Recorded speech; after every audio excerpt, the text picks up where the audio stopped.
नमस्कार बच्चों, आज हम षष्ठी कक्षा का द्वितीय पाठा पढ़ेंगे। इसमें एते बालका अथवा इताः बालिका का प्रयोग हम समझेंगे। बच्चों, हम इसके पहले के वीडियो में पढ़ चुके हैं एषः बालका और एषा बालिका। एषः बालका मीन्स यह लड़का, एषा बालिका मीन्स यह लड़की। एषः बालकः यानी कि एक लड़का, एषा बालिका मीन्स एक लड़की, यानी कि एक लड़की के लिए एषा लगता है और एक लड़के के लिए एषः लगता है।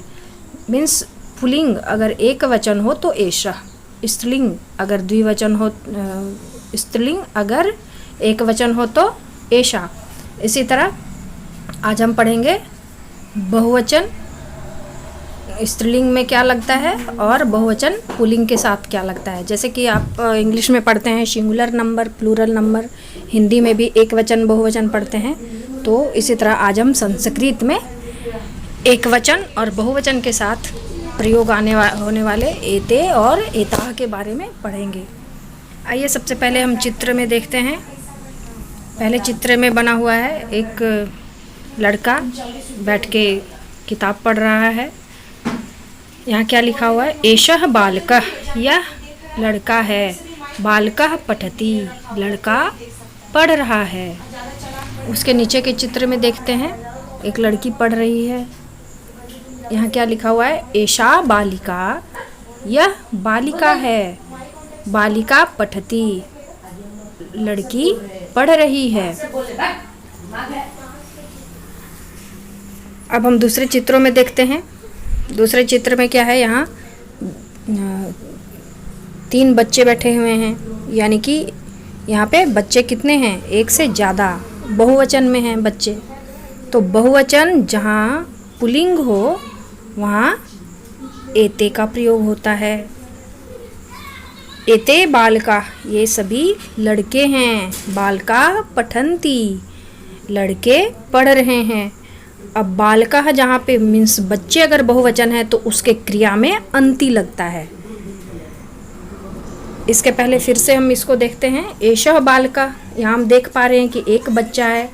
बालका पठति, लड़का पढ़ रहा है। एषः एक के साथ में, एक पुल्लिंग के पास उपयोग होता है एषः का। एक लड़का पढ़ रहा है, एषः बालका पठति। अब यहाँ देख रहे हैं दूसरे चित्र में बहुत सारे बच्चे पढ़ रहे हैं। तो एते बालका, बालका पठन्ति। यहाँ बहुवचन में अगर पुल्लिंग है तो एते का प्रयोग होता है और इसका क्रिया में भी अंति लगता है। बालका पठन्ति, ये बच्चे हैं, बच्चे पढ़ रहे हैं या फिर लड़के पढ़ रहे हैं। अब दूसरे चित्र में हम देखेंगे, यहाँ कुछ लड़कियों का चित्र बना हुआ है। एताः बालिका, ये सभी लड़कियां हैं। बालिका पठन्ति, लड़कियां पढ़ रही हैं। यानी कि बहुवचन अगर पुल्लिंग में हो, अगर पुल्लिंग शब्द का बहुवचन हो तो एते का प्रयोग होता है और बहुवचन स्त्रीलिंग हो तो एताः का प्रयोग होता है। और अगर काम करने वाले बहुवचन हैं तो क्रिया में भी अंति का प्रयोग होता है। जैसे बालका पठन्ति, बच्चे पढ़ रहे हैं या फिर लड़के पढ़ रहे हैं, लड़कियां पढ़ रही हैं तो बालिका पठन्ति। अब आइए देखते हैं नीचे और एते और एताः का प्रयोग हम किस प्रकार कर पाएंगे। अब नीचे का देखते हैं। नीचे के चित्र में क्या है? कुछ बच्चे हैं बैठे हुए हैं। पहले हम इसका उच्चारण करते हैं और फिर इसका हम हिंदी मीनिंग समझते हैं। एते बालिका, ये सभी लड़के हैं। बालका हसन्ति खादन्ति च, बालका हसन्ति मीन्स लड़के हंस रहे हैं, खादन्ति च और खा रहे हैं। बालका किम कुर्वन्ति, यहाँ प्रश्न है। बालका किम कुर्वन्ति, बच्चे क्या कर रहे हैं या फिर लड़के क्या कर रहे हैं? ते हसन्ति खादन्ति च, जहाँ बहुवचन होता है वहाँ ते का प्रयोग होता है। तो ते हसन्ति खादन्ति च, वे हंस रहे हैं और खा रहे हैं। यहाँ क्रिया का यहाँ च का प्रयोग जो है वो बाद में हुआ है। च मीन्स और होता है, जैसे कि हम हिंदी में पढ़ते हैं तो और का प्रयोग बीच में होता है, इंग्लिश में भी एंड बीच में लगाते हैं, लेकिन संस्कृत में क्रिया के बाद च का प्रयोग होता है, यानी कि और का प्रयोग क्रिया के बाद होता है। अब एताह का देखते हैं। एताह बालिका, ये सभी लड़कियां हैं। बालिका नमन्ति, लड़कियां नमस्कार कर रही हैं। किम बालिका गायन्ति, क्या लड़कियां गा रही हैं? नहीं, बालिका न गायन्ति ताह नमन्ति, नहीं लड़कियां गा नहीं रही हैं, वे नमस्कार कर रही हैं। अभी यहाँ हम देख पा रहे हैं कि बालिका, एताह बालिका, यानी कि यहाँ पे 3 बच्चियाँ हैं। 3 मीन्स बहुवचन है, यहाँ बहुवचन में है। एक चीज़ और बच्चों, संस्कृत में वचन 3 होते हैं, एक के लिए एक वचन, 2 के लिए द्विवचन और 2 से अधिक 3, 4, 5 और चाहे जितना भी अधिक हो उसके साथ में बहुवचनम का प्रयोग होता है। यहाँ पे 3 है तो ये बहुवचन है, और बहुवचन जब स्त्रीलिंग हो तो एताह का प्रयोग होता है, और कर्ता अगर बहुवचन में हो तो क्रिया में भी बहुवचन का प्रयोग यानी कि अंति लगता है। एक के साथ ती, द्विवचन के साथ तह और बहुवचन के साथ अंति क्रिया का प्रयोग होता है। अब आइए देखते हैं हम दूसरे पेज में इसका कैसे प्रयोग करना है।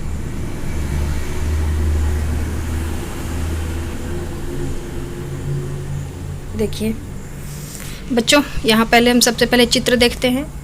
एक पेड़ का चित्र बना हुआ है। पेड़ भी एक नहीं है, 2-3 पेड़ हैं, यानी कि पेड़ भी बहुत ज़्यादा संख्या में है, यानी कि इसको हम बोल सकते हैं कि पेड़ भी बहुवचन में है। एते वृक्षा, ये सभी वृक्ष हैं। वृक्षा फलन्ति, पेड़ जो हैं वो फले हुए हैं। ते फलन्ति, वे फले हुए हैं। ते यहाँ पे सर्वनाम वृक्ष के लिए इसका प्रयोग किया गया है। अब दूसरे चित्र में हम देखते हैं, लता का चित्र बना हुआ है। एताह लता, लता क्या है? स्त्रीलिंग शब्द है, तो यहाँ पे सर्वनाम शब्द क्या लगा? एताह। एताह लता, लता फलन्ति, ये लता है और लता फली हुई हैं। ताह फलन्ति, ताह किसके लिए? बहुवचन के लिए। सर्वनाम शब्द स्त्रीलिंग शब्द में बहुवचन हो तो ताह का प्रयोग होता है। ताह फलन्ति, ये सभी फले हुए हैं। अब आइए दूसरे चित्र में देखते हैं। एते छात्रा, ये सभी छात्रा हैं। छात्रा पठन्ति, सभी छात्र पढ़ रहे हैं। ते न लिखन्ति, वे नहीं लिख रहे हैं, बल्कि बच्चे क्या कर रहे हैं? पढ़ रहे हैं। दूसरे में है आभा विभा निशा दिव्या च गायन्ति, ताह गायन्ति, यानी कि यहाँ पे आभा, विभा, निशा और दिव्या 4 बच्चियाँ हैं, तो ये क्या है? बहुवचन में है। ये सभी माइक लेकर के कुछ गाने की मुद्रा में है। इनका चित्र में देख पा रहे हैं हम कि ये इनके हाथ में माइक पकड़ा हुआ है इन्होंने, और कुछ गा रही हैं। तो एक बहुवचन में है और काम क्या हो रहा है? गाने का काम हो रहा है, इसलिए यहाँ पे क्या लगा हुआ है? गायन्ति, ता गायन्ति, ये सभी गा रही हैं। अब नीचे के चित्र में हम देखते हैं कुछ बच्चे हैं, पढ़ रहे हैं। आइए इसको पहले पढ़ते हैं, हम इसका उच्चारण करते हैं। अनुरागः अर्णवः अभिनवः च लिखन्ति, ते लिखन्ति। अनुरागः अर्णवः अभिनवः, यानी कि 3 बच्चों का नाम है। च लिखन्ति, हमने आपको इसके पहले ही कहा कि संस्कृत में क्रिया के बाद और यानी कि च का प्रयोग होता है। सभी पहले जितने भी हम नाम हैं उनके पहले और उनके बाद और क्रिया के पहले च का प्रयोग यहाँ किया हुआ है। अनुरागः अर्णवः अभिनवः, अगर हम हिंदी में इसको लिखेंगे अनुराग, अर्णव और अभिनव ऐसा लिखते हैं, या फिर इंग्लिश में भी एंड 2 नामों के बीच में होता है, या फिर 2 से 3 नाम हो तो नाम के बीच में ही होता है, लेकिन यहाँ संस्कृत में क्या है, नाम के बाद में च का प्रयोग होता है और च का मीनिंग होता है और। अनुरागः अर्णवः अभिनवः च लिखन्ति, ते लिखन्ति। अनुराग, अर्णव, अभिनव लिख रहे हैं, वे सभी लिख रहे हैं। दूसरे चित्र में आइए देखते हैं। एषा क्रीड़ा कालांशः। क्रीड़ा कालांशः मीन्स होता है खेल का कालांश, यानी कि उसको हम इंग्लिश में पीरियड बोलते हैं। हम जब अपने कक्षा में पढ़ते हैं तो हमारा पीरियड होता है, first period, second period, third period, ऐसा होता है। किसी में हम कोई सब्जेक्ट पढ़ते हैं, किसी में हम गेम में जाते हैं, तो ये क्रिया कालांशः मीन्स होता है गेम पीरियड। ठीक है। एषः क्रीड़ा कालांशः, यह खेल का कालांश है, इसको बोल सकते हैं, या फिर पीरियड है या गेम पीरियड है। पश्य देखो, ते बालकाः अधुना क्रीडन्ति।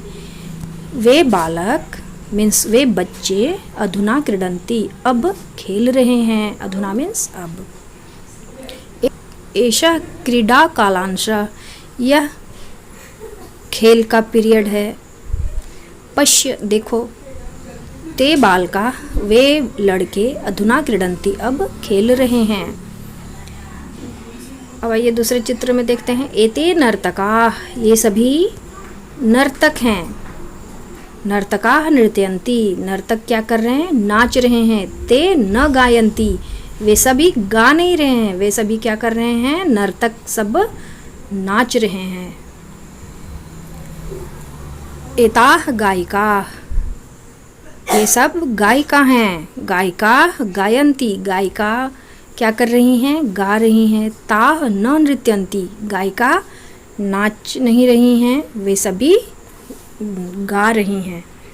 इस प्रकार अब हम बच्चे समझ गए कि एते का प्रयोग बहुवचन पुल्लिंग के साथ होता है और एताः का प्रयोग बहुवचन स्त्रीलिंग के साथ होता है। या तो वो स्त्रीलिंग पुल्लिंग लड़के और लड़की हों, या फिर पेड़ हो, लता हो। स्त्रीलिंग शब्द जो होता है उसके पहले बहुवचन हो तो एताः का प्रयोग करेंगे, और पुल्लिंग बहुवचन के पहले एते का प्रयोग करेंगे। अब हमने आज एते और एताः का प्रयोग समझ लिया। आइए देखते हैं नीचे ध्यातव्यम में क्या है। ध्यातव्यम में है प्रथम पुरुष बहुवचन प्रयोग यथा तेह बालिका बालका पठन्ति, ताः बालिका पठन्ति। अभी जैसा हमने पढ़ा इस चैप्टर में कि बहुवचन अगर बालक है, यानी कि पुल्लिंग शब्द अगर बहुवचन में है तो वहाँ सर्वनाम ते का प्रयोग होता है और क्रिया शब्द में अन्ति लगता है। ताः बालिकाः पठन्ति, अगर स्त्रीलिंग हो, कर्ता स्त्रीलिंग हो तो उसके पहले सर्वनाम लगेगा ताः और क्रिया में लगता है अन्ति। ताः बालिका पठन्ति, यानी कि कर्ता अगर स्त्रीलिंग हो तब भी अन्ति लगेगा और पुल्लिंग हो तब भी अंतर नहीं है, वही अन्ति ही लगेगा। दोनों का, कर्ता का स्त्रीलिंग या पुल्लिंग में क्रिया में कोई भेद नहीं होता है, सिर्फ भेद किस में होता है, सर्वनाम शब्द में। ठीक है। अब देखते हैं वचन तथा लिंग के अनुसार संज्ञा व सर्वनाम में रूपांतर होता है। अभी हमने इसके पहले भी यही बताया कि वचन तथा लिंग के अनुसार संज्ञा व सर्वनाम में ही रूपांतर होता है। जैसे कि एक वचन अगर लिंग में पुल्लिंग हो तो एषः का प्रयोग, और बहुवचन अगर पुल्लिंग हो तो एते का प्रयोग। इसी तरह अगर स्त्रीलिंग में एक वचन हो तो एषा का प्रयोग करेंगे, और बहुवचन अगर स्त्रीलिंग में हो तो एताः का प्रयोग करेंगे। एषा एक वचन स्त्रीलिंग में और एताः बहुवचन पुल्लिंग स्त्रीलिंग में। इसी तरह एषः एक वचन पुल्लिंग में और एते बहुवचन पुल्लिंग में इसका प्रयोग होता है, और क्रिया में कोई अंतर नहीं होता है। अगर पुल्लिंग बहुवचन में हो तब भी गायन्ति, और स्त्रीलिंग बहुवचन में हो तब भी गायन्ति, नृत्यन्ति, पठन्ति। क्रिया में एक ही होता है, क्रिया में लिंग में कोई भेद नहीं होता है। जैसे अब यहाँ आप देख पा रहे हैं पुल्लिंग एषः बालका एक वचन, एते बालका बहुवचन। एषा बालिका एक वचन, एताः बालिका बहुवचन। क्रियापद में केवल वचनानुसार रूपांतर होता है। क्रियापद धातु से बनता है, यथा पठति पठन्ति क्रियापद है और पठ धातु है। पठति एक वचन के लिए है क्रियापद और पठन्ति बहुवचन के लिए क्रियापद है, लेकिन इसका धातु है पठ धातु। ठीक है। संस्कृत में च और के प्रयोग का विशेष नियम है, यथा राम लक्ष्मण च। न का प्रयोग जिसे नकारा जाए न उससे पहले आता है, यथा बालकः न पठति। बालकः पठति न अशुद्ध माना जाता है। जैसे कि अगर किसी वाक्य को हम बना रहे हैं तो उसमें जो न है, न का प्रयोग, जैसे कोई काम को नहीं करना, उसमें उसका प्रयोग कब होता है? नकारा जाए, जिसे नकारा जाए न का प्रयोग उससे पहले ही आता है। जैसे बालकः न पठति, बच्चे पढ़ नहीं रहे हैं तो न का प्रयोग कैसे हुआ? इसके पहले आया, पठति के पहले न का प्रयोग आया। ठीक है। इसी तरह अगर बच्चे नहीं हंस रहे हैं तो बालकः न हंसति, बच्चे नहीं खा रहे हैं तो बालकः न खादति। बालकः पठति अशुद्ध माना जाएगा। अगर हम लिख देते हैं कि बालकः पठति न, तो ये क्या है? ये अशुद्ध है। बालक नहीं पढ़ रहे हैं तो बालकः न पठति, बालक नहीं खा रहे हैं तो बालकः न खादति, यानी कि क्रिया के पहले न का हम प्रयोग करते हैं। ठीक है। अब आइए बच्चों, हम देखते हैं इसमें कुछ शब्दार्थ हैं। शब्दार्थ जिसे वर्ड मीनिंग्स। सबसे पहले शब्दार्थ में है संज्ञा पदानी। संज्ञा पदानी में आइए देखते हैं क्या है। बालिका मीन्स बच्चे, चिल्ड्रेन। बालिका लड़कियां, गर्ल्स।